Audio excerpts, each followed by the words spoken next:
what the man said. Let's get it on.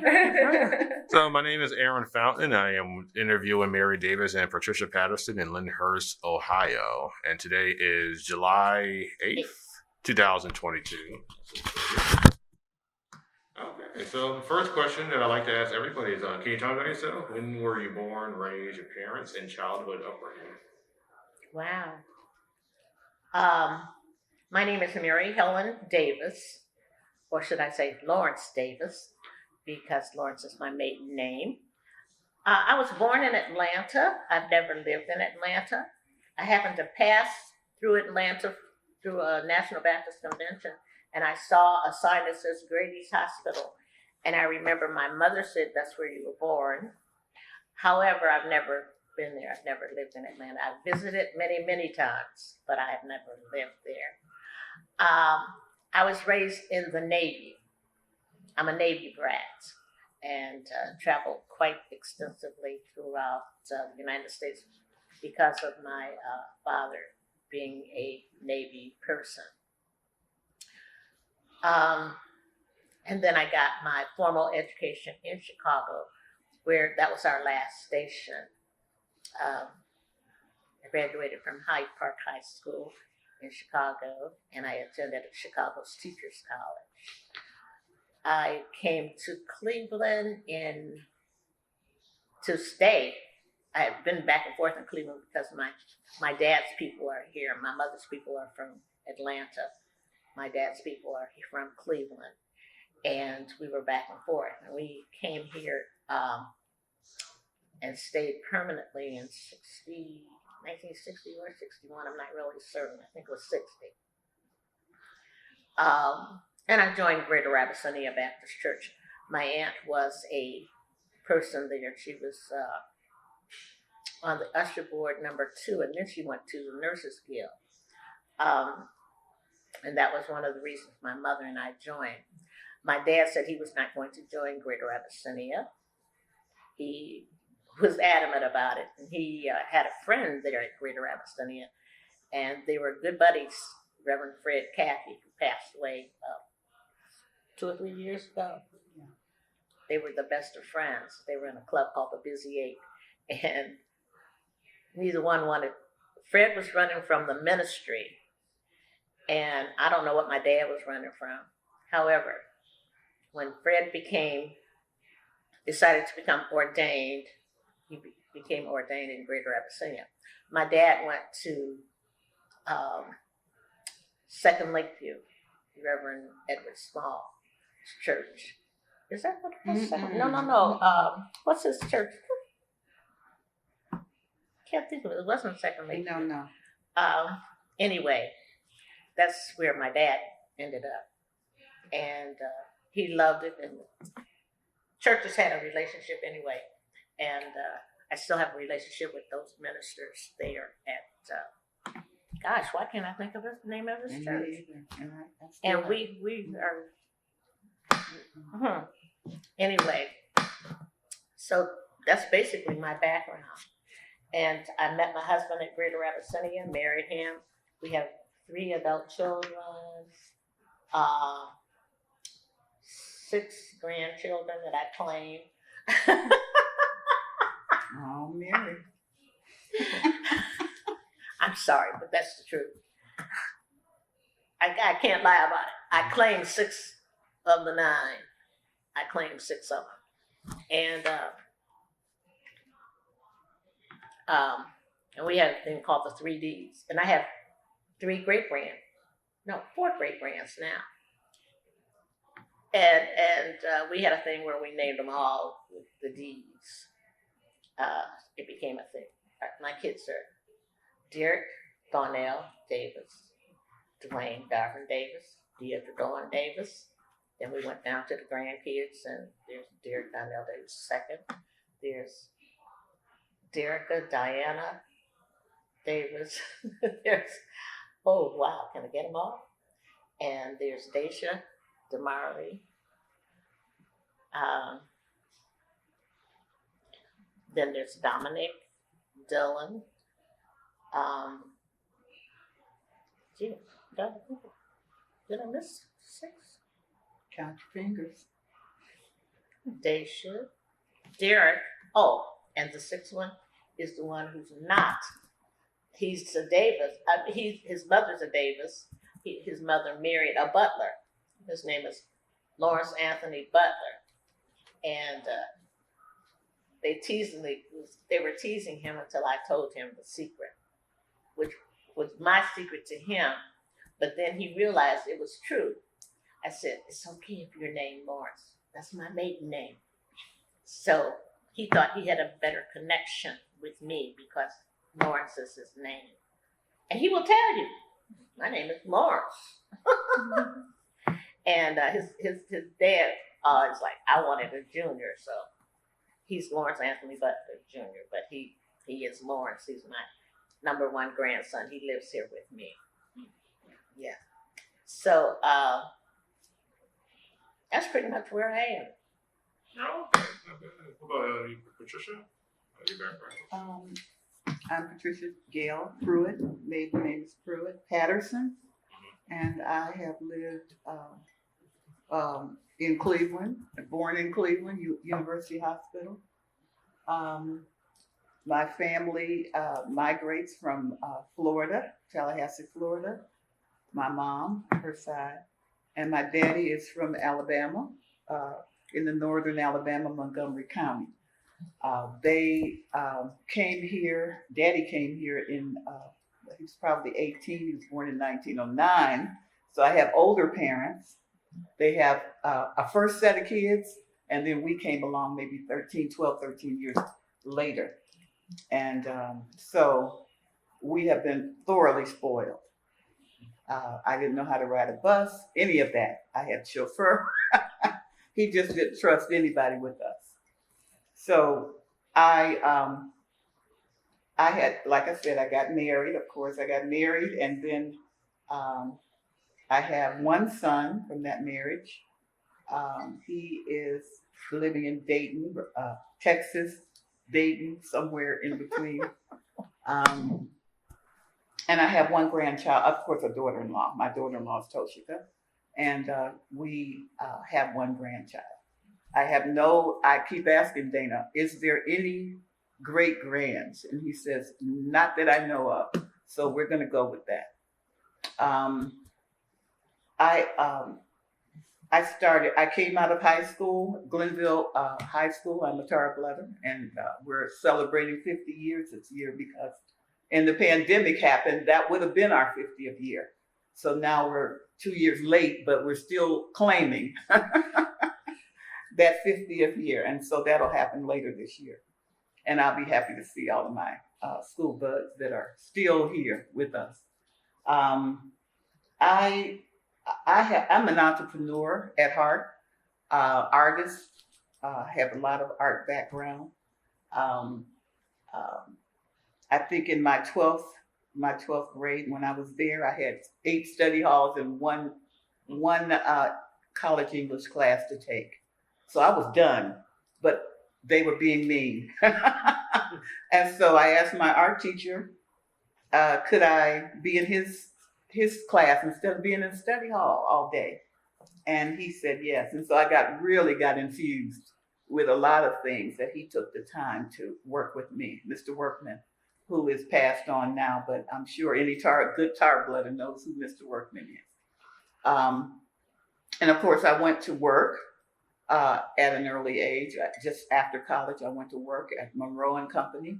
And it reminds me of, if you've ever seen the TV show Bewitched, and they had the advertisement agency, and that's kind of how it was. And my specialty there was to pop the popcorn. I was 18. So the president liked the way I did that. And but I've always had a lot of wonderful people to work with and to mentor me. I can't tell any bad stories. I don't have any. From there, I've only had 3 jobs, and that was the second one was the Liquor Control Division, and that was the state of Ohio. And I set up self-serve stores. That was the time when that was coming into being. So I'd leave my regular store and I'd go 6 weeks somewhere else and set up a store. and teach cashier. I was very young, and to have those kinds of responsibilities. We bought a house early. We bought a house, and they hit us with 15 citations. So we sued everybody, and we won. And it was in the plain dealer how we wiped them clean. I sued the realtor. I sued the East Cleveland. I sued the Veterans Association, and we won. Can you imagine? As young as we were in our early 20s, and then to come and to get a house, and we weren't even living in the house. It was just for for people, other people. The rental property is what we wanted, and we lived somewhere else where we managed a 500-suite building. We were very young. This is what I'm saying. With all of that responsibility, and that was. We left there, so I guess I had another job of sorts. In the midst of me having to work at the Ohio Liquor Control Division, 4 hours in the morning, I was showing apartments and doing stuff. So it was like, when did I ever stop turning those wheels? It was like you keep juggling your life, and that's the way it's always been. It's always been a life of service and helping people. And I was a precinct committeeman in that area of where I lived. So it was 33 precinct committeemen there. They said to me, something unfortunate has happened with the lady that we had job slots back in those days. East Cleveland had so many jobs in the county, probably in the city too. So my ward leader came to me and she said, okay, everybody's working but you. I said, but I'm on maternity leave. I'm still with the state of Ohio. You just can't go from one state job into a county job and not have made that break. And so that's what happened. So I went for the interview, and they wanted me yesterday to come and work for them. That was wonderful. I mean, it was great. You move along, and the people there were just outstanding. I worked there 27 and a half years. They gave us a 5-year buyout, and I have 32 and a half years, and I'm out the door at 50. So at 50. So my life has been in the church, and that's aside from what I was doing outside, helping people, because you're a tax, I was a senior tax collector, a review and redetermination specialist, which is, you only have one per county. Like this woman over here, she had a 1 point something else too. We've had a lot of similarities and a lot of parallels as we work together. And let me go back and say that I was 9 years old when I first saw this lady, and she was good and married to her husband. So she probably didn't even notice me. Yeah. I knew you and Sam. Yeah, you knew who we were, but you're a kid. So, and tell her why. Well, why I met her. Your husband and my father worked together for over 30 years. They called him Bama, and he was a young thing when he came here to Cleveland. He probably was too young to get a job. This is what I was told, that they backed him because a lot of guys were there from Alabama. And he was in need of a job, and they got him that job. So, and he didn't weigh enough. He might not have. He was standing, little guy. But that friendship lasted until they left this earth. And he helped my father in that last year. My father was sick, and he had many strokes and things. But he came and picked him up every morning at 5 o'clock in the morning, and made sure he finished those last years, so that he could get his retirement right. So this friendship is a story all by itself. But we're going to go back to me and how do you want to know that I joined Greater Abyssinia probably in 76, and in 75 I was at a baby shower or wedding shower or something, and I met the evangelistic choir. And they are from Greater Abyssinia. That's one of 7 choirs they had at Greater Abyssinia. And that's the one I organized. And that's the one she organized. And I went with an invitation from Mary to go with her to this house to meet. It happened to be that all the evangelistic choir members were there. And they said, oh, you just got to come and join our choir. Okay. So I went and I joined the choir, but I didn't join the church. Bad little girl. You're not. Now I'm a mission president, and I don't teach that. I would say you would want to join the organization, and then you have all rights and privileges. But it didn't go that way with me. I joined the choir, and then our choirs rotated. So by that next year, I decided I'd join the church. I was already baptized. I didn't need Reverend to do that for me. That's a lifetime story of how that happened, because my husband and the best man at my wedding, a little girl ran in with a hand grenade into their barracks and blew up everything. They were the only two that survived it. And so that was my best man. And his daddy had a church. So we went to that church and we went to help. We said we were going to go there and help. So I didn't get to where my family is at Olivet since 44. But I didn't choose to go to Olivet. And I decided I'd come to Greater Abyssinia really because of the evangelistic choir. That's what drew me there. So the rest is history. Oh, okay. Yeah. That's good. Yeah, that's one of our sites, actually. I interviewed Otis Moss. Oh, yeah. Yeah, who has like the most smoothest voice I've ever heard. Yeah, he He came was to my speaker. my daddy's, he was one of the people who did my dad's funeral along with Reverend Caviness. And then Reverend Caviness asked him, who are these people? He said, honey, they could fill up a whole church. They're the Pruitts. They were there from Hoover's days and beyond. So they thought we were black sheep because we were at Greater Abyssinia. How did you get over there?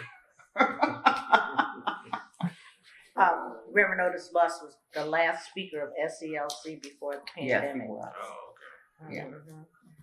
Okay. Okay. And I can't remember. I don't even remember the question anymore. But anyway, that's part of who. When you do this Just long talking about the enough, you get it's always interesting. So let's go backtrack a little bit. So I'm kind of curious. I know you're from Cleveland. You arrived. How would you describe the Glenville neighborhood at the time of your upbringing or arrival? I arrived in Cleveland at an early age, but I was back and forth because as I said, my dad's people lived in Cleveland, so I knew a lot about Cleveland. My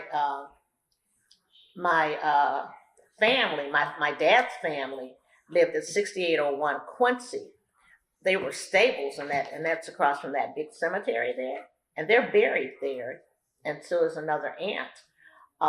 They were very prominent in that area. But I grew up, as I said, all over, and our station was Chicago. When we came back here, we stayed on East 111th in this apartment. How was Glenville? I got married not too long after that. And we bought that house over on Parmalee where I lived 55 years until somebody decided to burn it down.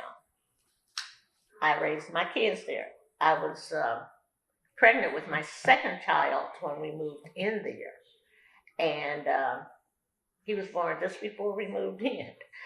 My kids loved that place. My grandkids, they thought anytime something happened, they came to Parmalee, and everybody knew me as Miss Parmalee. The council people and all. I found Glenville to be very exciting when I first moved over there because there was that integration. It was one of those transitioning neighborhoods at the time. I think we were about the fourth Black family that moved over there and moved over there with kids because there were no little kids running around. And so my kids grew up with this, and then as it integrated, there became more and more, and then you could see the change, okay? Because some people were moving to the suburbs, and then they were renting, and we didn't want that. But you could see, because then, even though I was working, I still became active in the area, in the neighborhood, because I wanted that to be a good neighborhood.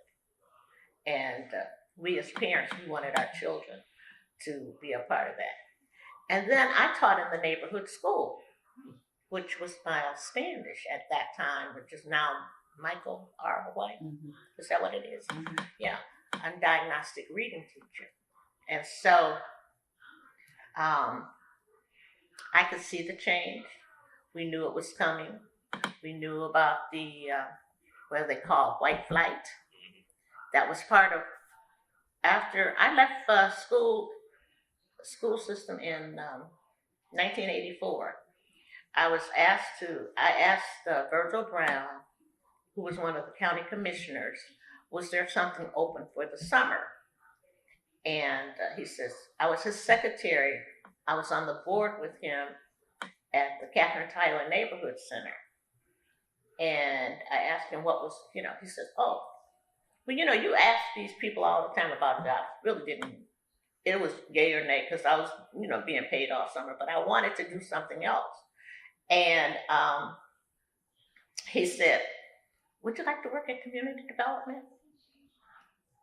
I said, well, I don't know.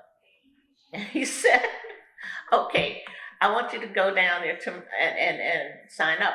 So he called this man, Gene McGocky, and told him that he was going to send me there for an interview. So Gene McGocky called me and said, can you be here tomorrow morning at 8:30? Well, the evangelistic choir decided to go to Georgia. This lady planned a trip for I did their trips for 8 years. to go to Georgia to sing for one of our, well, he was a young minister. He had his he church. was one of our sons. He was one of our sons. And so we went down there to Georgia, and I had an interview for 8:30, and we didn't get back till 3 or 4 o'clock in the morning, and I was exhausted. So I called Jay McGocky, and I said, I told him what had happened, and then he says, okay, well then you come in at 11. Now, 8:30, 11, what's that? So you're already awake. So I just got on up and went down for this interview. And I got there, and he said, he talked with me, and we discussed things that, was going on. And he says, so I'm going to hire you. And I said, okay. He said, I said, well, when do I start? He said, in the morning at 8:30. Can you imagine? That's how they do. I had just come out of school on that Friday. We go on a trip, and then I got to start work the next day. So I got there, and everybody's staring at you, your new kid on the block. And he says, I have a project that needs to be taken care of. And he says, and I need you to work on this for me. So I said, okay. And he said something. And I said, well, I've never heard of that. He was telling me about Section 8. And I said, I've never heard of Section 8. And he says, okay. I said, well, you know what? I can read, and I'm trainable. So he says, okay, the job's yours. So I go in this nice little office, and here he brings me these books. And these books were the 1974 housing amendments that regarded Section 8 and other activities around Section 8. And I'm looking at this, these laws have just recently been passed, and you want me to do what? He said, well, we're going to do it together. Never did it together. So I had to read all of this information and create. He finally came in and said what he wanted from me. I had to create a memorandum of understanding between Cuyahoga County and CMHA in regards to Section 8. Did I do it? Oh, yeah. Oh, yeah. With no help. Yeah. And I created this document, and I gave it to him, and I don't know who he allowed to read it or whatever. Then he says, well, you have to go before the 3 Probably commissioners. their lawyers. Mm-hmm. the 3 commissioners and present this. And I said, well, I've never been before the 3 commissioners. So he says, well, I'm just going to tell you what you have to do. You have to go in, you say good morning to each one of them, you call them by their names, and then you tell them who you are, where you're from, and what you're going to do. Okay, so the night before I was a nervous wreck, but I went in there and when Virgil saw me coming, and he was like, "There's no black woman come up here before." Okay, so I'm standing there. I'm a nervous wreck, of course. But there's one thing about when you know your subject area, you can talk about it all day. Oh yeah. And so I went in there and I told them about this. And they thanked me and they said they would see me later. So Gene, he came out and he was fine. So then that afternoon, Virgil came over to the office. As I said, our office was on 18th and St. Clair. He came from county administration over there. And I said, Gene called me in the office and he says, "Commissioner wants to see you." I said, "Oh, Lord, what did I do?" So Virgil said to me, "We heard what you said." And he said, "This is just what we need." He says, "And we want you to implement it. So we're offering you a position." What a job. Go back to school and stuff, the latter part of officer. He says, "Okay." So they sat there with the books wide open and telling me about salaries and about this, about everything. And no, they didn't tell me about salaries. They told me about all the amenities of the position and da da da da da. And with what the number of years you've had with the school system, 15, you'll get 3 weeks vacation. You'll get this, and we're going to give you all this. And then he got ready to leave. Then he says, "We got to tell you what you'll be making." So I said, "Okay." And I looked, he told me. And I just looked. I said, "Okay. Well, I'll tell you yay or nay by Monday, okay?" He said, "Okay." So I went into the ladies' room and I said, "I got a new job." So then I went home and I called my mother and I told her. And she said, "I'll never forget this. God gave it to you. Don't give it back."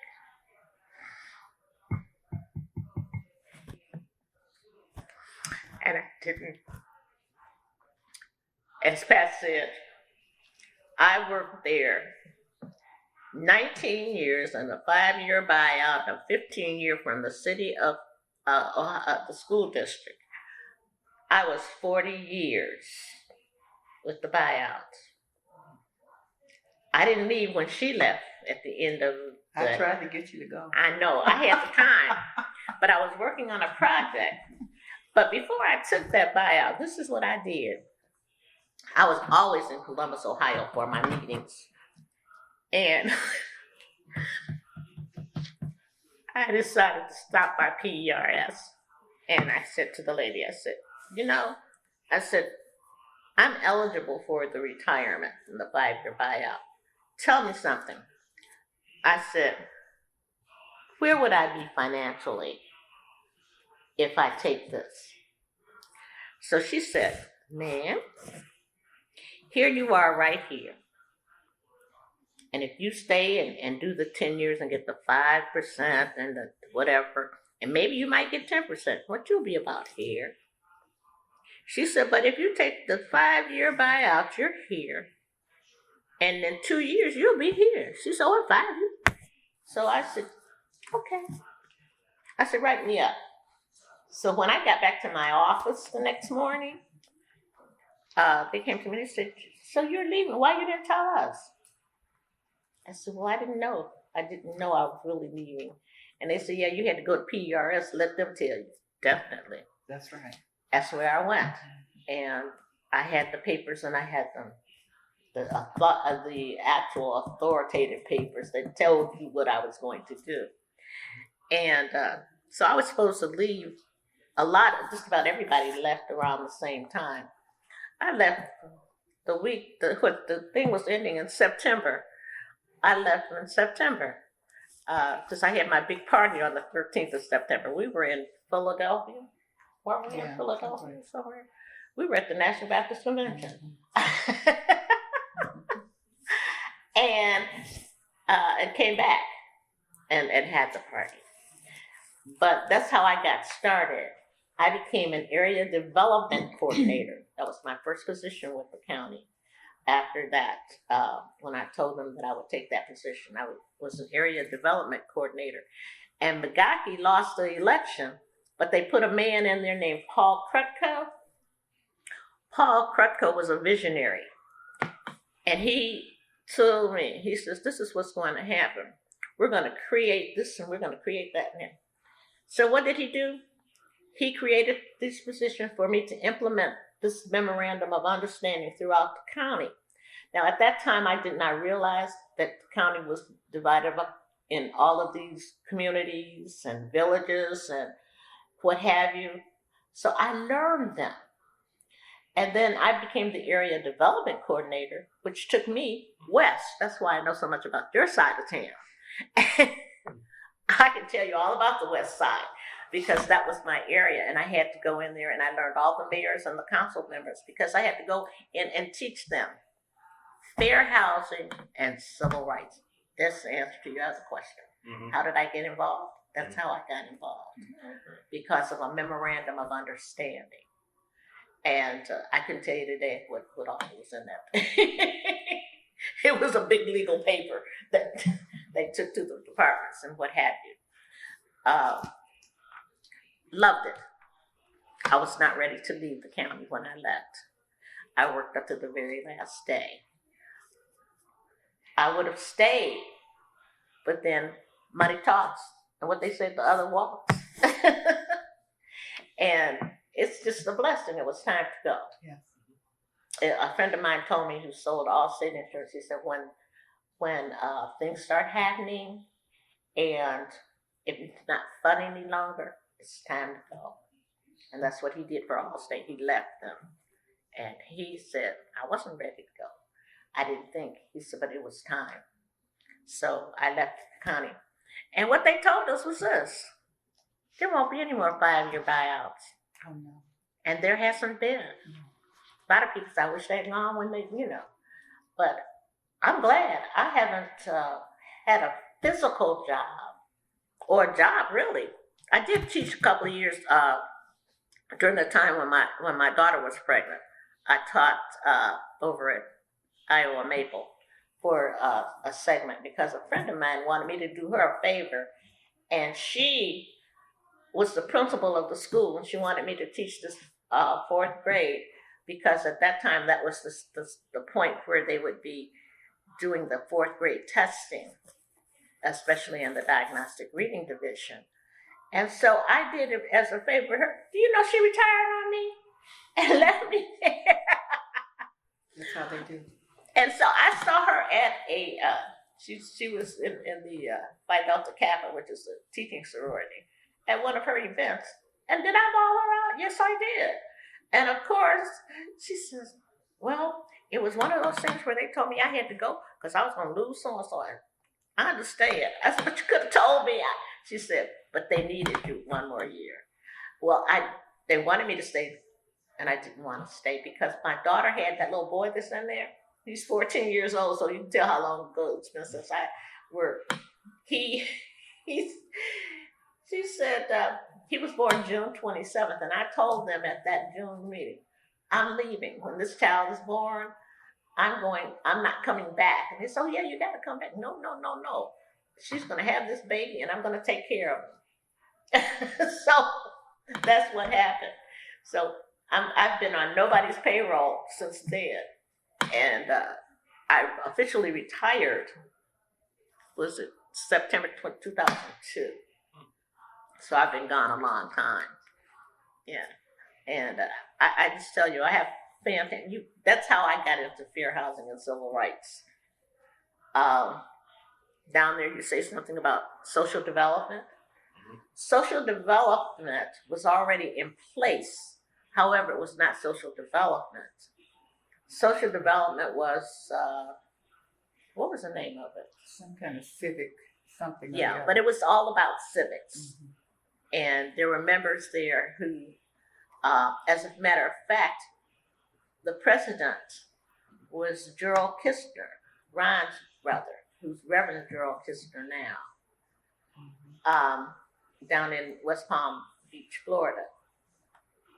And I joined under him, but I wasn't that active with him and the group. But what we did, we brought people in who were actual politicians and listened to what they had to say, and we would debate their issues, and we really wanted to learn about the civics of Cleveland and those kinds of things. And then all of a sudden, I don't remember, but I became the president and was president for 17 It was a blackout. Oh, was it during the blackout? 17 years. And it was time to give it up. And I was there probably as long as she was there. Yeah, 17 years. But in support. Right. It wasn't because I loved that organization. She was supportive. I was very supportive, and if there's something she needs done, I have all of these talents, 50 of them. They gave me 50 of them. So whatever I need to use, she could always depend on me And I always to have. be there for whatever it was. If nobody else was going to do it, we were going to do, make sure it got done. And in the last few years of our SCLC galas that we had actual galas Yes. where hundreds of people would be there. And we would recognize and acknowledge about 10, 15 people. Because we had a party with a purpose. Did you And give that your was title scholarship. to that? Your title? Oh, my title? Mhm. I'm the executive secretary of the Cleveland chapter of SCLC. Mhm. And we had 10 to 15 people because the purpose was scholarships. We wanted to, this is our posterity, our children growing up, and we wanted them to grow up and learn what it is that this man that we're honoring is about. And his legacy was children and education. And so we were always putting it out in front of them. Therefore, when we had our party with a purpose every Friday, it had to be Friday evening, the third Friday evening in January, Pastor Caviness. The third Friday evening is always a big celebration at Greater Abyssinia. Rain, sleet, or snow. Oh, yes. And we've gone through some snowstorms That's with this. terrible. Mhm. And we've had such notables. Like I said, our last person was Dr. Moss. I think the year we had a terrible snowstorm, we had Jesse Jackson. Yeah. He flew in. He was going. I'm going home tonight. No. You're gonna stay. You're gonna stay here. And he stayed. We've had some fantastic speakers come and address Martin our Luther King Jr. Mhm. Junior came. So I we've think his had mother even was there. Yeah, 1 year. And she had a cousin or someone that sat in our balcony. Scott's. Yeah, Scott, every year. But this party with purpose drew quite a bit of money Mhm. and for our scholarship. And people love to come to the point that they fight over tables. Oh yeah. We would, sell There had out. to be police on the side. Yes. And we had quite a few police people there. Yeah. Because we were Always. friends with the police. Yeah. One of our members was a big person in the police department, just died recently. Yes. Cassandra Bledsoe. She was a minister, and she was the administrative assistant to Kevin, what was his name? Williams, Calvin Williams. Yeah. Mhm. The chief of police. We've had some great people come. Yeah. And this developed, to me, social development developed out of that kind of activity. So I've been involved. My parents were not involved in civil rights. My parents were from old school. Leave it alone. It's going to be all right. Okay, you know what I mean. Mhm. And that's the way our parents were. Yeah. My mother thought I was crazy. I'm an only child, born to Edward and Willa Mae Lawrence. But I was one of those people that was always out there. I thought that if I wanted to know something, I had to get out there and learn it. And I knew the only way to learn it was through a book because I love to read. And it would be nothing for me to have all these papers in front of me and sitting up in the bed reading it and listening to something and transferring the information and dissecting it. Because that was the only way that you can really learn and get the facts and the foundation of how did that develop. A lot of people don't want to hear what you got to say when you're trying to tell them. Okay? They think that you're just talking stuff. But that's basically how we got there. But I was at Greater Abyssinia when E.T. Caviness came. And he has his own version of how he met. Oh, yeah. He tells it all the time. I did have a question. I was kind of curious about how would you evaluate Caviness, like as a person and his long tenure at Abyssinia? Reverend came in. He was young and he's always been a visionary, and he has been a financier. He really should have gone into what I would say as a financier or a person in administration that dealt with money. That's what he should have done. That should have been his calling. However, his mother wanted a minister in the family, so therefore Reverend decided, I'm going to be that person for my mother. I don't know if he went in there for himself, but he went in for his mother, and the Lord just changed him. My opinion is that the Lord changed him while he was using him, and that's what happens with you. The Lord will use you, and then he will change you as you go forth and you see, and then you become more understanding of what his blessings and what he's about. And I believe he's got to that point where he understands what the Lord is about and what. But as I said, he's always been a visionary. He could see way down the road about circumstances, things that were happening, and what could be. You would be surprised at the number of groups that he has created for the men and for the women. He's changed things, he's created, and he's deleted. And as a pastor, I have to give him his props. You know, he's a good person to sit down and talk to. He will counsel you, and he will tell you all about what his opinion. But then, in the meantime, while he's telling you this, he will listen to you, and he's telling you stuff while in between your conversations. So you have to listen to what he didn't say in order to make certain that you know what he's telling you. And like I said, I was there when he came, and he came over. I had just got out of college, and he came over to my house, and he says, "Aren't you working?" And I said, "Well, I've been down to the board." Cleveland was very racist, very. And I had gone to the board and did what I was supposed to do.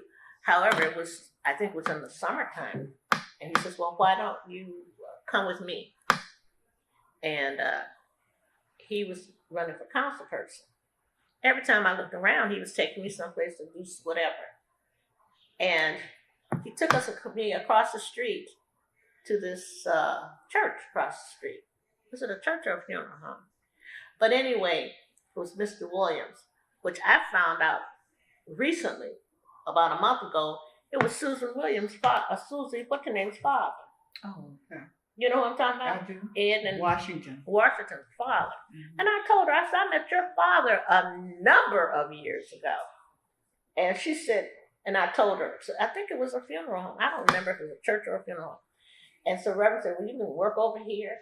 I mean, Reverend believes in people working. Yes. He believed that the only way you can make ends meet is to go out there and meet the job, meet the employer.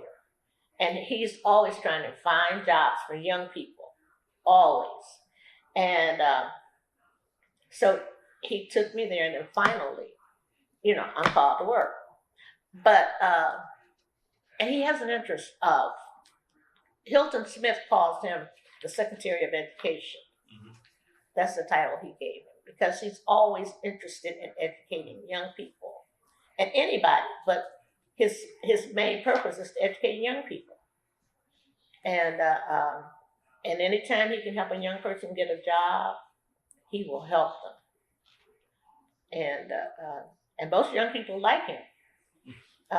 My Dominic loves him. You see, you know, and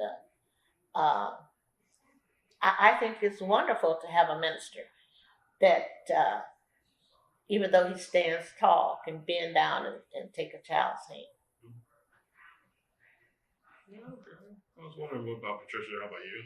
I know you came a little later for your observations of Caviness. But she's been involved. Well, first of all, you cannot have not had a relationship. I was young, and I want to always go back there because I was. And to take over the mission, I was 50 when I took over the mission. That's 22 years back. And he was right there telling me on the phone, your mission president just had a massive heart attack. I'm first vice at that time, and he said, you're going to step up into that position. He didn't ask me if I wanted to. This is what you're going to do. And I said, oh, really? Okay, first I'm stunned because I've worked with this woman, So, of course, you have to get over that part. But the mission, I think it was probably, actually, when I say mission, everybody in this church is a missionary. Everybody. The mandate was given by God himself. Matthew 28. Okay. We have a mandate that's given. So everybody's supposed to be able to go out and evangelize. And I don't say kick the door in, because that's not what he said to do. But if you leave the seed and plant that seed, then somewhere down the line, God has to be the one who makes that grow. Okay, not us. We don't have that power. If we could do that, we would need him. But that's not how it is. So at that point, you have. I walked into. This is 76 years later. So somewhere before Greater Abyssinia was even in that building, they were in somebody's basement of one of these charter members. All right. They were there and they were praying, and they had come from Tridestone with some, who knows what. I've talked to all charter members. I did the 60th church anniversary. I made a point to talk to the 14 people that were alive at that time. And nobody seems to remember, because it was so devastating to be born and to be baptized and to be a member of Tridestone Baptist Church and then have to leave that church. That's devastating. And so I wasn't getting a whole lot. Now, the people that were there, they were probably, at that time, they were probably 12 or 18 years old, the ones that were there and kicking that I could talk to. They really weren't saying what was going on. Nobody had a recollection, and I know that's the biggest fib ever told. They didn't want to talk about it, and that's okay. But when I took it over, there was a hierarchy of sorts. You had your president, your 3 vice presidents. There were circles, and then the circle plan, because you have to go back into that. What did they decide to be a circle plan when you had about 250 active people in that mission process? That if the circle plans were there, they were called by number at first, and then eventually they took women of the Bible. Because mostly you have in mission women. That's really what it is. And then you have other kinds of laymen, which are missionaries, but they're in the men's category. And you go on down the line to Hattie Jackson Gill and all of that. Okay, there's a hierarchy. So then after I get into this, I'm over all these people, these 250 people that I've been involved with, because I didn't just start as a first vice. I was second, I was third, and I was a young woman's auxiliary president. So all the way down the line, while everybody was getting up and going away, I was right there. I had a conversation with God. He said, somebody got to be here. Everybody's going away. And somebody's going to have to be here. And I chose to be here. And so, yes, I've been in the trenches with our people. We decided to be at the funerals for the people who are popular and the ones that only have 9 family members. That means I'm there. My mother used to say, why are you got to go to another funeral? I said, no, I got to go to another family. And that's the way I felt about it, because everybody's important. And so that giving, I will get you, I will drive you, I will ask for benevolent money for you and get fussed at. All of the things that need to be done for people in need, and feed the hungry. You cannot you can't even plant a seed without without people being first fed. They're not listening. Mm-hmm. So we had a food bank. Those are some of the outreaches that we had. We did a tutorial program I had to do the bookkeeping for 10 years. She taught in that system. We had teachers. Glass Center. We had Glenville Learning Development, Aid Development. And we called it for short GLAD. So those are the kinds of outreaches that I have been involved with.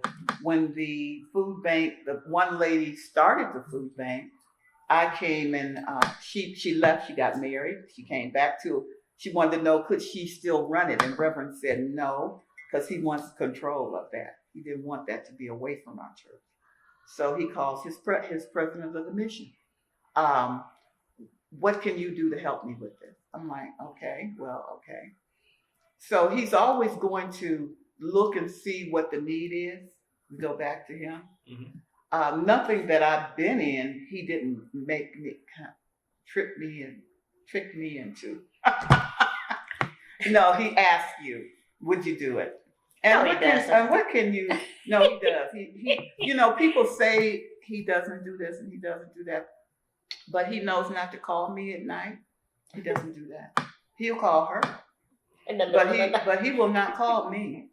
He thinks something of delicateness there, and he does not do that to me. He knows. Now I don't mind him calling me because I'm a night owl. I'm up late and I'm up early, but he has always been very particular and Bible based when it comes to me and my ministry. He wants, I know even in the evangelistic choir, he used to come and sit in the back. Some song we sang on Sunday morning, he would come on Monday night. That's when we met. Where'd y'all get that from? That's not Bible based. Where'd you get it from? Don't sing that no more. So he was very involved, where you would think he wouldn't be, but he was very particular. One of his ministers got up, he was preaching, and he wasn't saying anything correct. He stopped him. Right in the middle. He stopped him. And you cannot teach the congregation what I know to be wrong, and he's the pastor. So he says, no, you can't do that. It was embarrassing for the person, but what do? Tell him later? No, he wanted his congregation to know right then and there that was not right. That's not what we believe. Excuse me for cutting you off, but remember the lady that was talking about the angels and the... Yes. She was talking about the angels, but she didn't have good information. But maybe 20 years later, he gave a whole series of talks on angels in the prayer meeting, because both of us are deaconess. It was 18 months. Now, she was totally done a different time than I was. But when the classes that I was in, they had, he taught us at least 18 months. And so I said, Reverend, when are we going to be ordained? Yeah. When are we going to be ordained? And he said, oh, I'm having so much fun teaching. I forgot about that part. So he's in every aspect of everything that we do. He's listening. He's there to, he said in my meetings, because I was 50, you were very young to be a mission president in the scheme of things with the old heads. Mm-hmm. How did I get there? But then you look at what God did. He gave us a 5-year buyout. I was 50 years old. My mission president had passed. My mother was kind of slightly ill a little bit. And all of those things happened at the same time. And so I was able, by the end of 2001, I was retired. This one didn't want to stay longer. She was in love with the job. Well, my job was review and redetermination, and that's 2,600 cases throughout the Cuyahoga County. And you file a complaint, and it's still the same as you would file a complaint about your house.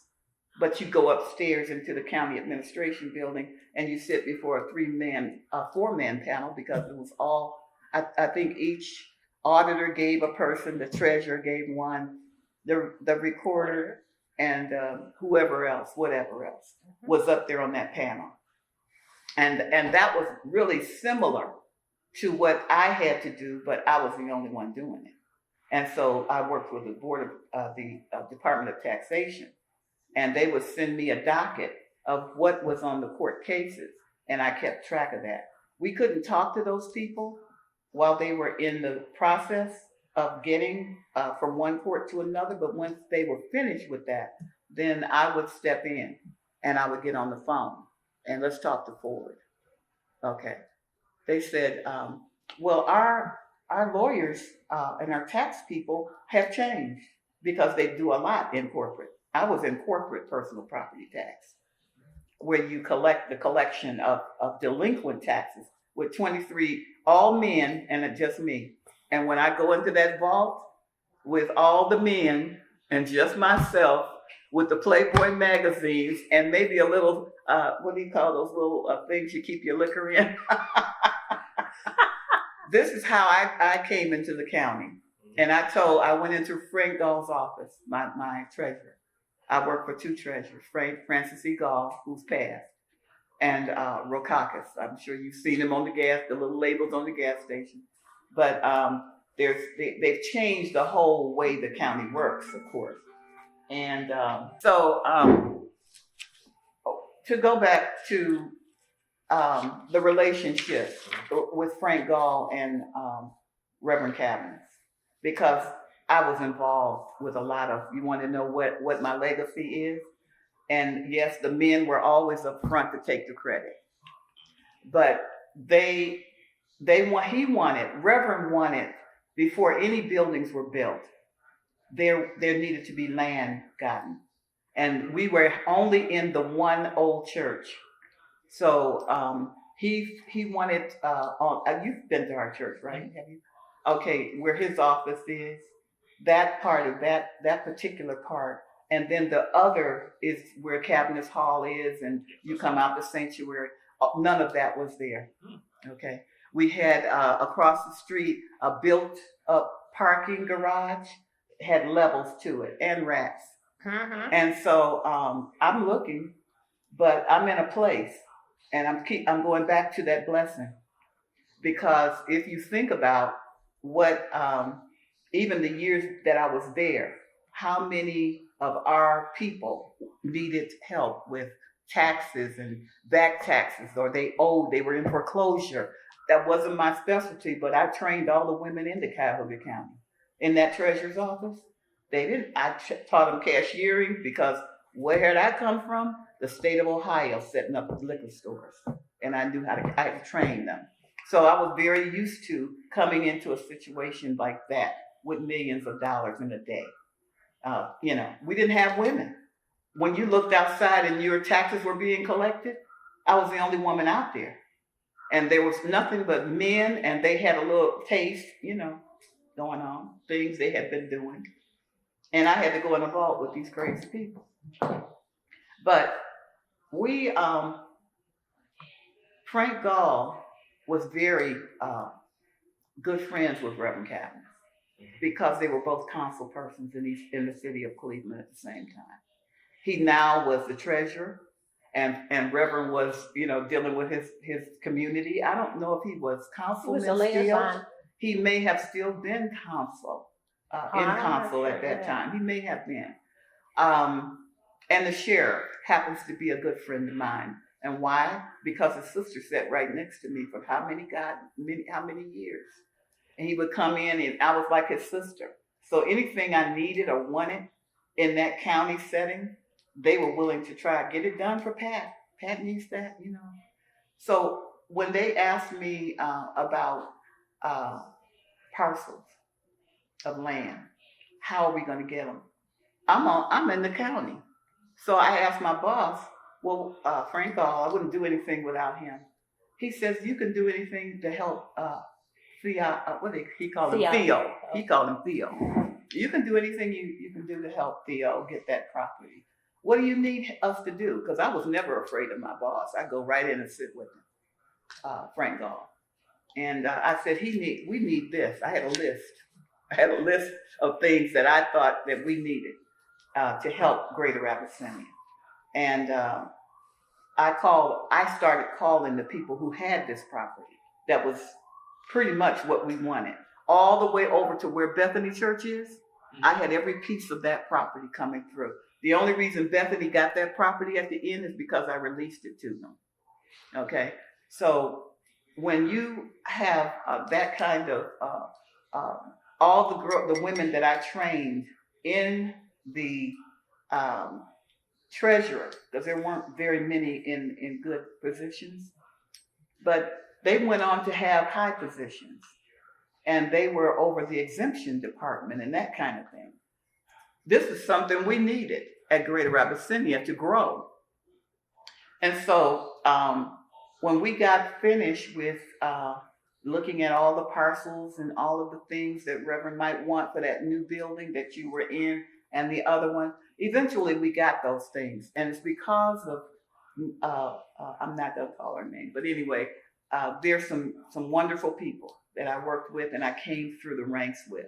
And they were in high positions at that time. And anything I needed, they were willing to help me get it. And Reverend wanted certain things. He had vision that he wanted to have those buildings. We didn't have any office space in our church. And on the other side, the Caviness Hall. No, that's not Caviness. Yeah, Caviness Hall. So all of those things became possible because of my good friends at the county. And they helped us, and Frank Gall, you have to put him there, because he made a phone call. He made a phone call over to the prosecutor's office. He said, what's on the sheriff's sale?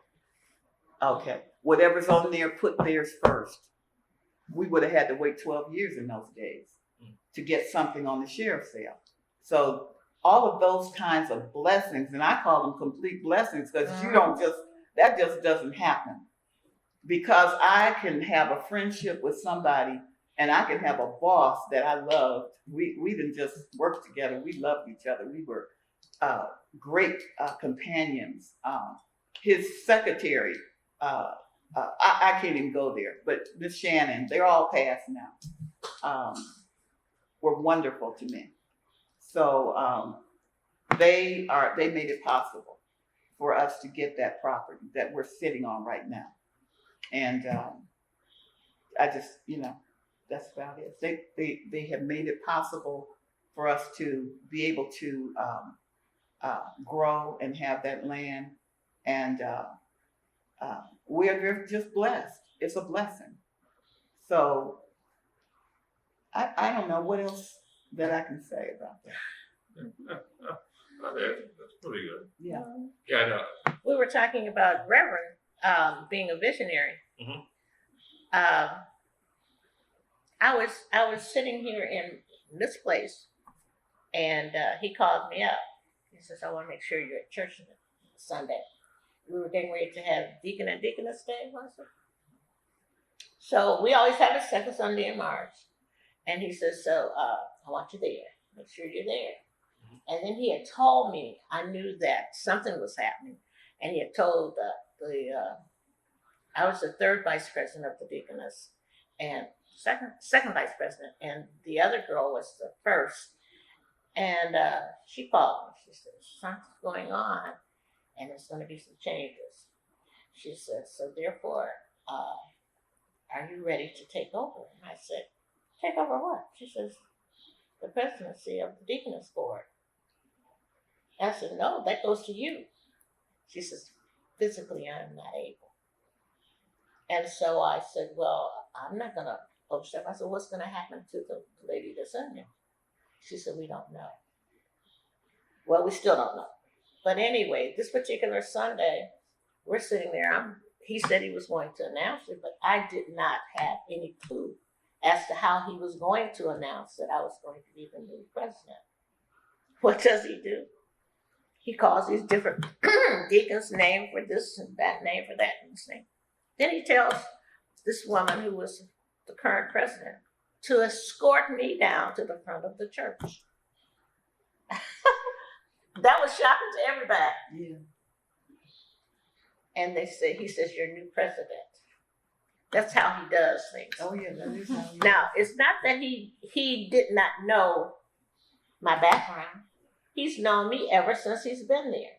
Right. Because he's told people.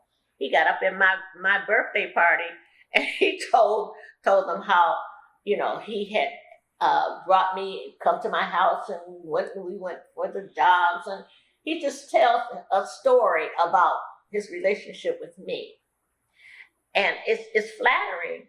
And then it's funny. Then I have to laugh a lot of times. Why do you always tell people that story? But it goes back to when we organized the evangelistic choir.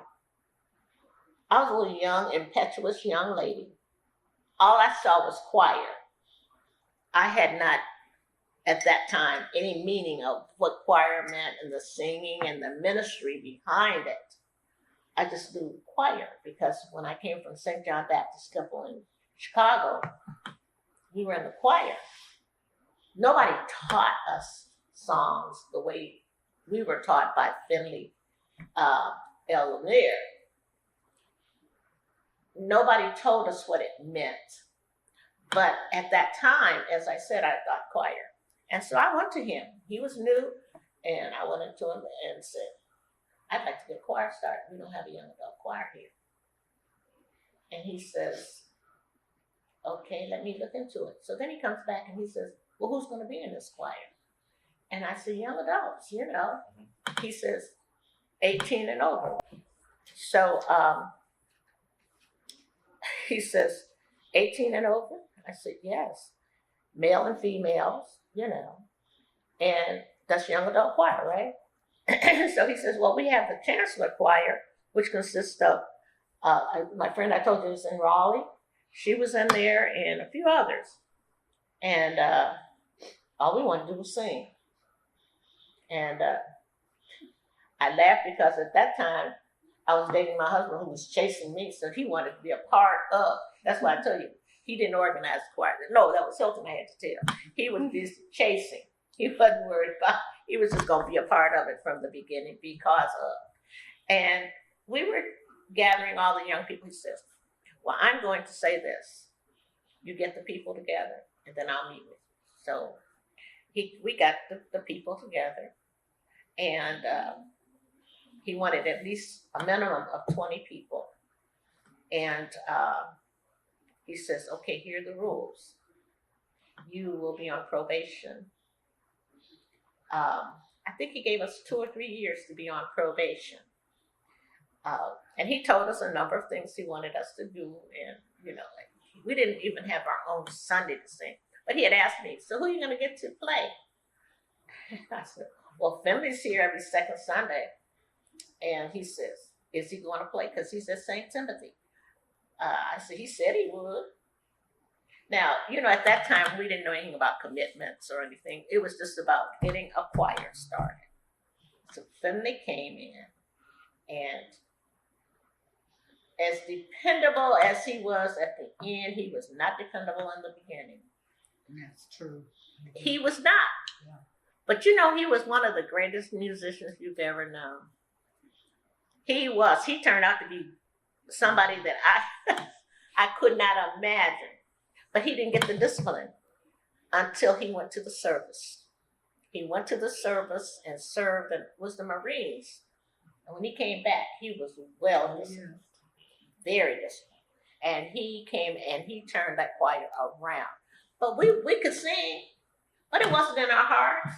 We had no idea, but we did everything Reverend told us to do. And he didn't give us our props until, so this is not a lobby call. Hello? Hello? Same person. Anyway,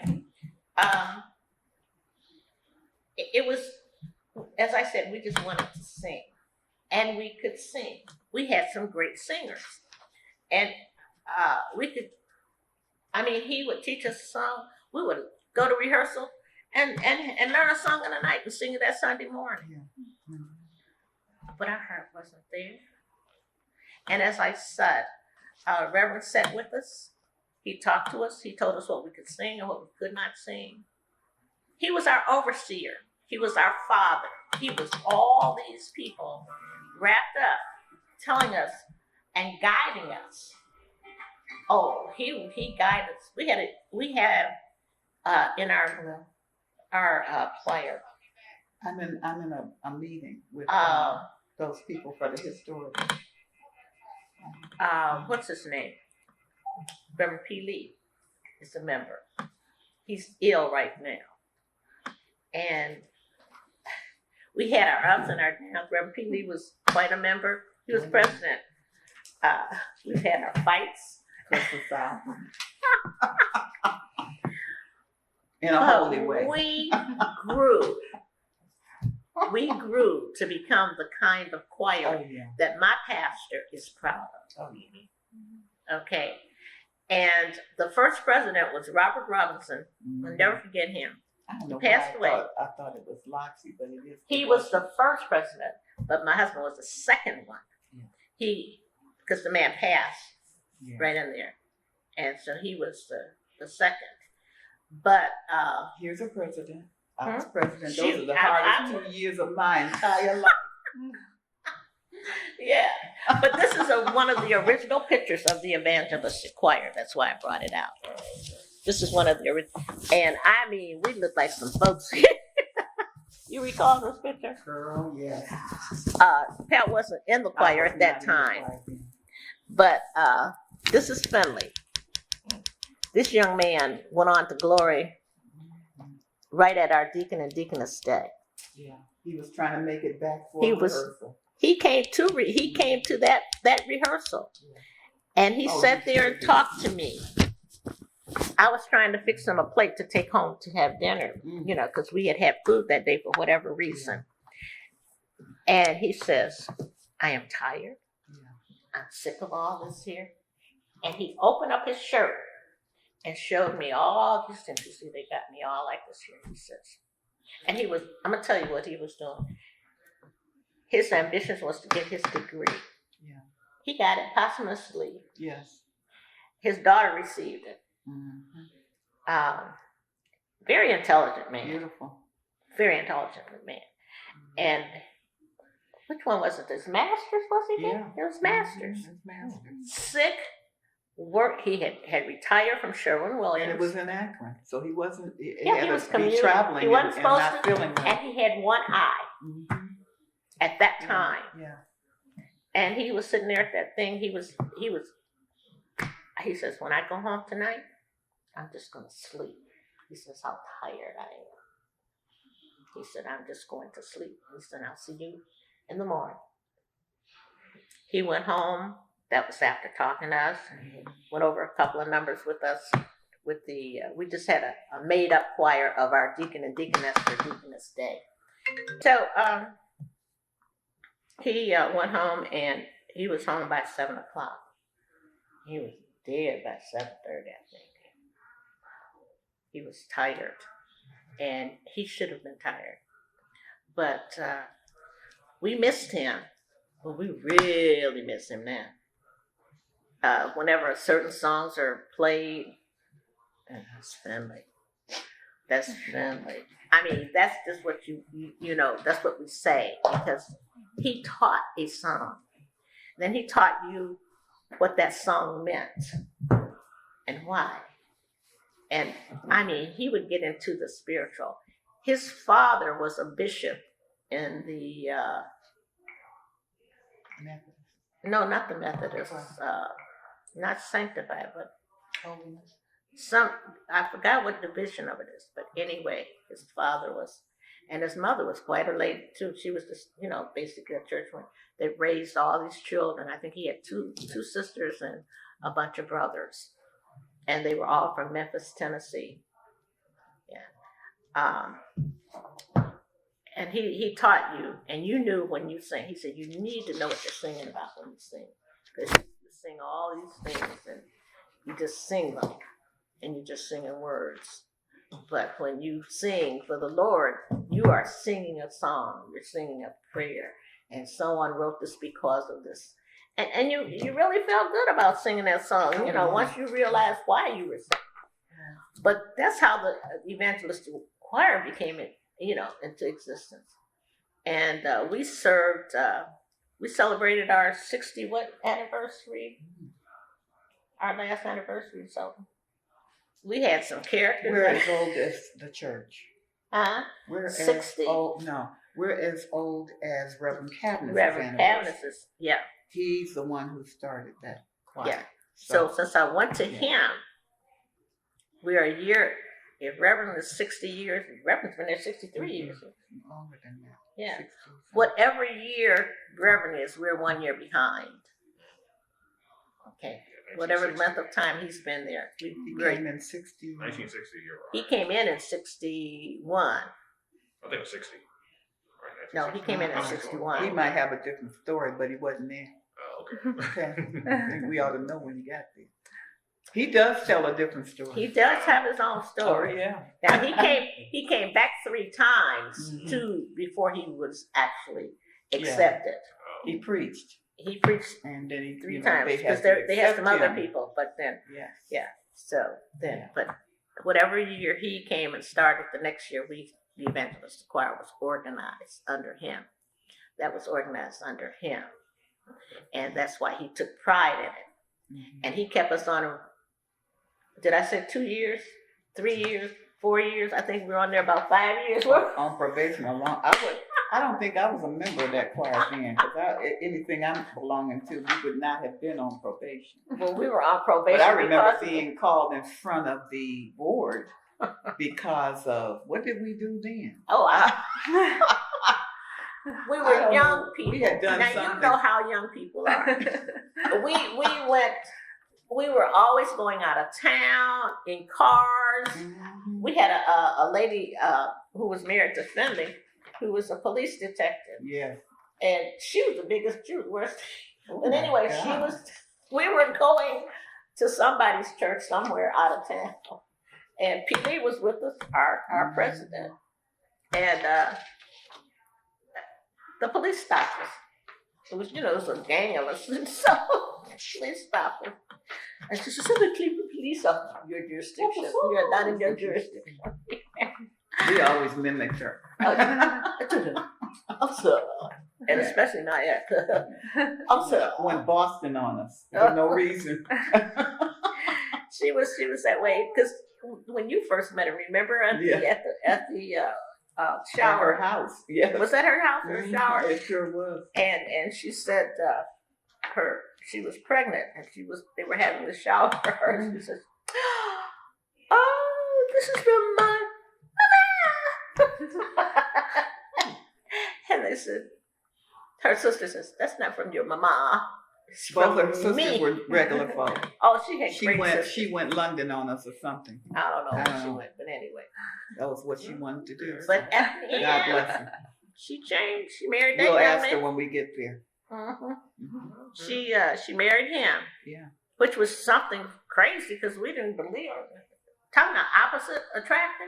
Yeah. They were just as opposite Complete as day and opposites. night. But I guess they had a love, and he was married to another girl. She was a police. Yeah, she was Sharon. Sharon. Sharon was police.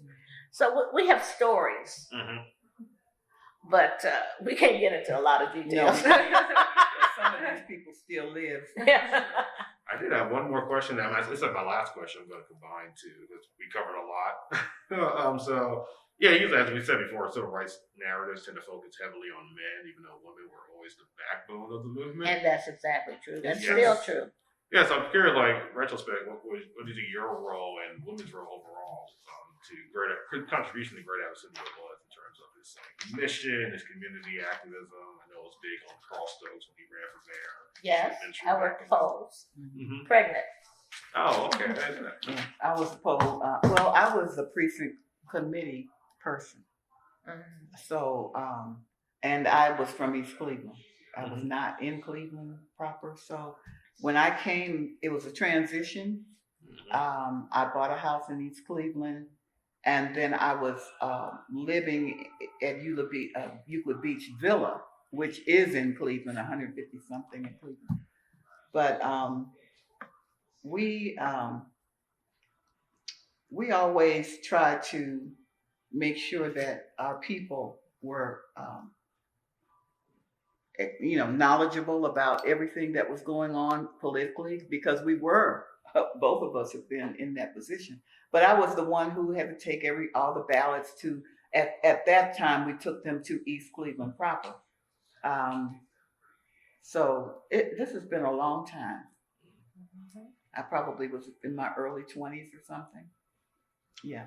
So, yeah, a lot of water over that bridge, that dam or bridge or whatever it is. And see, and I had the street club. That's where a lot of the politics came in with Conwell. And Conwell was upset when I moved, when this all happened. You can come back. Yvonne wants you back. And in the street, you'd be surprised at what you know and what you meet and who you meet. You meet all the people, the council people, and the. We still had to deal with, even though we're in East Cleveland, we didn't have council persons. I was on the ballot and I was elected as a precinct committeeman, but we didn't have per se council persons at that time. Right. We didn't have a mayor. We had a 3-man judges, I believe it was. Deviney was one of those judges. And so. Did you have a manager? Did you have a city I manager? don't remember all of the details because that's been a long time ago. That's a city manager. But it was totally different. Of course, everything is different now. They do have a mayor and all of that now. But people were trying to really talk to me about that just a couple of weeks ago. You couldn't have been there. Oh yeah, I was there. I was there before they had a mayor. And because they were trying to name the mayor, I said we didn't have a mayor. And so we had 3 people, and they were judges. That's who was over the precinct committee. So yeah, but it's a lot of things that we have experienced. Even with my job, I started in '75 with at the Cuyahoga County Treasurer. So who was there? Yes, Frank Gall was not even there yet. He was still running for that, and I can't remember the man who was there before him. There was a treasurer before him that, anyway, Frank Gall was going to take his place, and he had to run for that office. And he did win. I didn't start working there until 76. And so, and around the same time, I came into Greater Abyssinia. Because in 75, yes, I was singing bold as everything in the evangelistic choir in the mid-year. But by 76, I joined the church. We always had 7 choirs. So in the summer, we were off in August. That's when I decided I would join the church, while these preachers were not able to see that I was not a member. But I was not a member of, well, I'm sure some of them never came back. We had 7 choirs, so you figure some of these people, they only come to sing. As she said, we had to grow into grace. So all they were interested in was singing. And that's why that was their purpose. And as far as coming to church those other 4 Sundays, no. And we called them stars. Yes, we had stars. We called them. Here, I'll show you a couple of them. We had stars. Melvin Jones, sitting right here on the front row. He's a minister now. Oh, okay. Yeah, how many He was a ministers, star. Mary, out of that choir? 5. 5? Yeah. Yeah. This was Melvin Jones, and this was his wife, Barbara. They were stars. Oh, They were stars. sing and tear up the church and leave. And leave. That's why we call them stars. And I'm looking at, this was my husband, and there I am. Oh, okay. This is Marilyn, my girlfriend that lives in Raleigh. There's But those Ernest were Kennedy. charter members. Yeah, and it's Ernest Kennedy. Richard Burks, this is Eloise's brother. Worked very well. Eloise's brother. Now, this was her sister that you didn't know, Marion. Yes, That's the one that died. Oh, Marion. I do know Marion. She died. I know about her. Yeah, she died. And these people helped start that choir. Okay. All of them weren't for real, but a lot of them, they came in and carried on. There's Frank Hughes. He was the biggest. There's a story behind him. Oh my God. And this was his wife, Rutha. Most of us were married to, choir members and other people. But that's Reverend's choir. Yes. That's the one he started. And tried to whip us too. And he did. He whipped us verbally. Yes. He came and he'd sit in the back of the room. We'd be having choir rehearsal. No, what other choir had to do that? Nobody. He wanted to see what we were singing. Did we know what we're singing is biblical? All of those things. So yes, he was pretty tough on the evangelistic choir. I don't know, and I think some of the choirs are younger than us, like the gospel. The gospel choir has been there from the foundation. Right. Sanctuary choir. Sanctuary choir is younger than us. Caviness' choir. His wife's choir. Yeah. But they were younger. But see, she was there to kick them in line. They were older people, but they were chartered after us. Yes. So we had a charter, a bylaws, and a constitution. Yeah. And we had to adhere to it. Oh yes. It was funny. Oh yeah, they bring those constitutions in there all the time and read it to us. Do y'all know the Constitution? Do you know God's word? Do you know? I'm the mission president. 22. My mission president died, and like I said, Reverend just announced you're going to be it. Well, the people didn't think that. Those people were at his door like I was 50 years old. Oh my God, she's a baby. She's wet behind her ears. What does she know about? And so they were just lining up at his door. He had a time, but he stands firm. Whatever he says he's going to do, he's going to do. He said he told me, he called me, you are the mission president right now. She's passed. I said, but we need to vote on that? And we did. We voted on it, maybe that was in October. We voted on it maybe January of the next year because he heard so much clacking about it. And I heard somebody say even recently, after 22 years, yeah, he put you in charge and blah, blah, blah. And I said, haven't I proven myself after 22 years? Because y'all have done things you've never done. I've read your history. I think I know. And I'm a very historical person. I go back and I read the history of every organization. And I don't remember a lot of things that we did in those days. But I know if they were there, the foundation, I do know we have very creative, wonderful minds that were there. From the chartered members who had that presence to come here and do what they maybe couldn't have done at Tridestone. They wanted to be free. And I don't know, free to have clubs and join organizations or whatever things they did. Our first pastor, help me, Mary. Who? Our first pastor, Plummer. He was. I have a lot of the material from back then. Historically, I would love to have some of those things in my possession. A lot of people don't care about that. But I think that it's important that we preserve those things. So yes, they're at my house and my house is getting junky in the back room. But I believe that we should keep those things, our charters and all those things. So because we had secretaries coming into the office and cleaning out the files and throwing And stuff throwing them away. away. I got PhD in History. history, so that kind of breaks my heart. It's historical. Right. And every You know. time you clean up, and Finley's wife was our person who, she was a neat freak. We would She was just we throw would away be at her anyway. house, like she said, here it is, her baby shower. We had to have our feet up off the floor so 'Cause she she could was go under home. with a vacuum cleaner. And we weren't even cleared the house. We were there We as were guests. still at the party.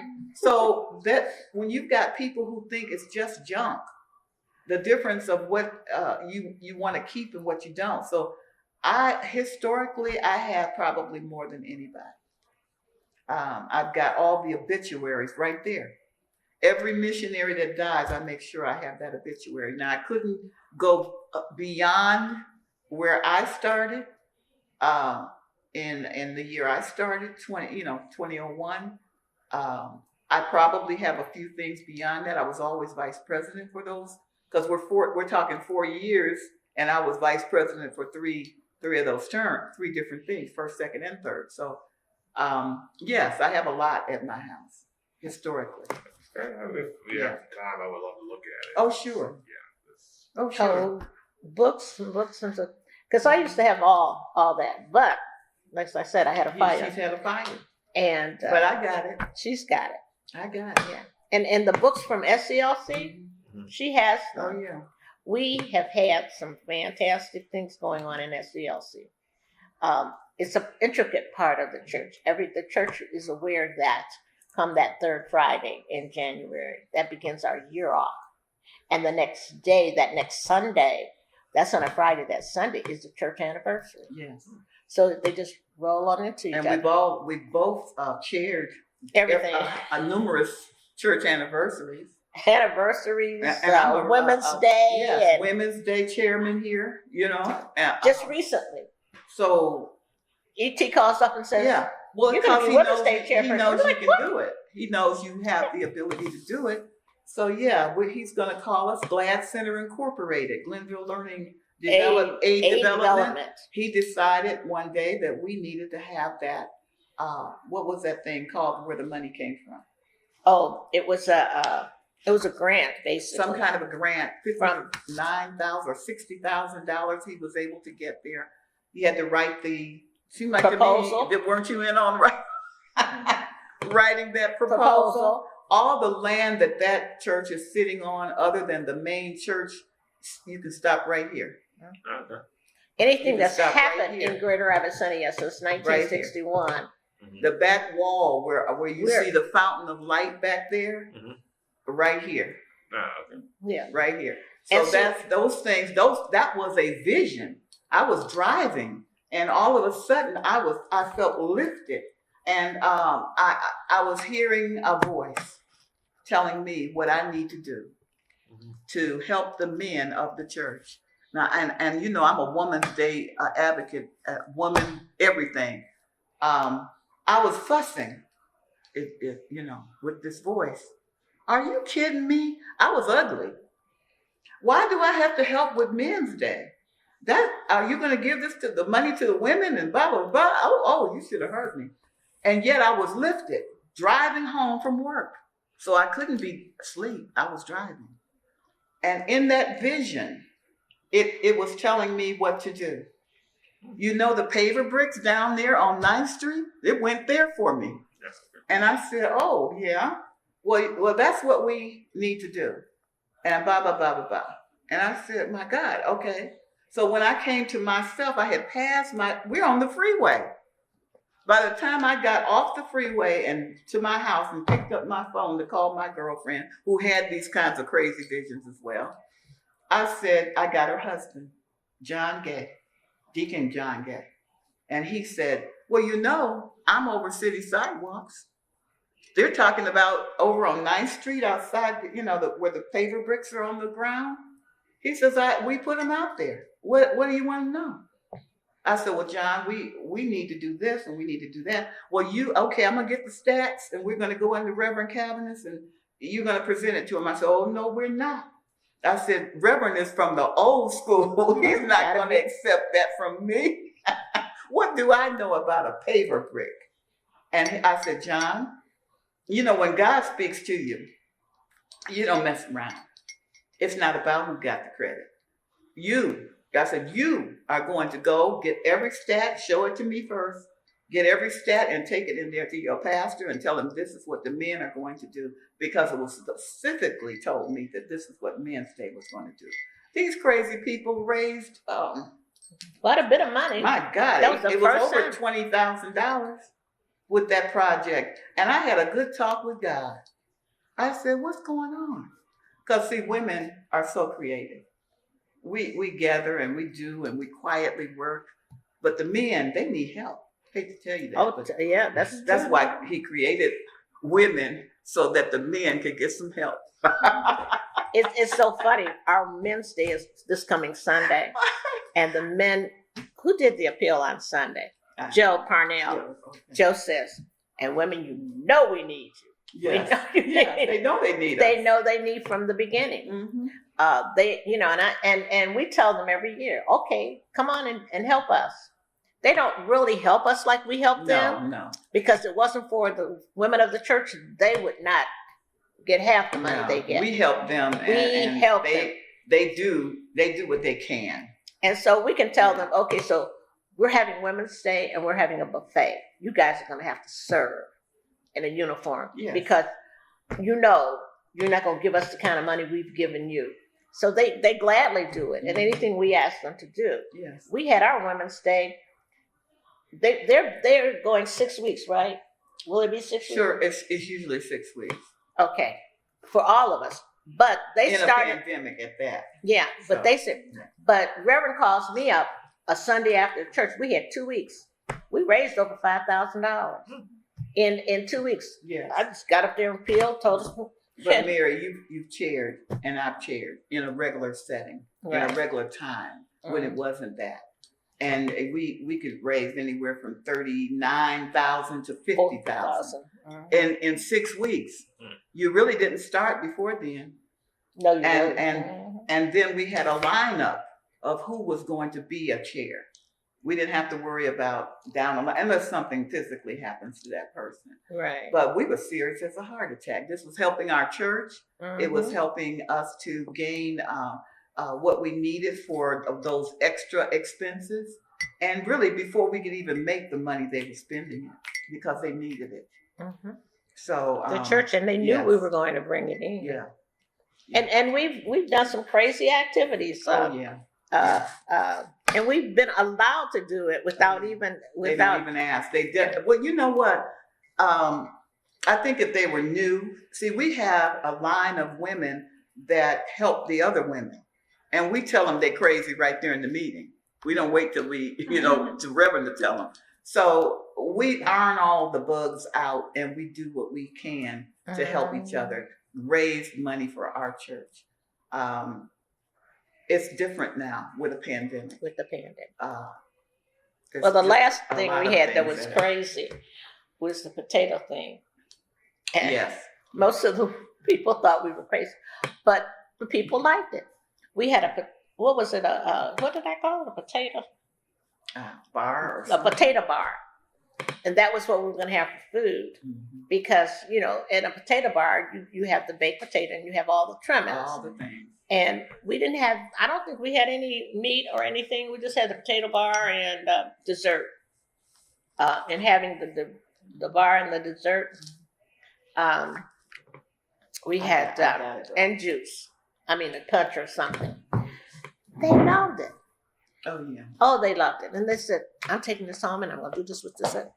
You'd be surprised. I don't really recall everything we had.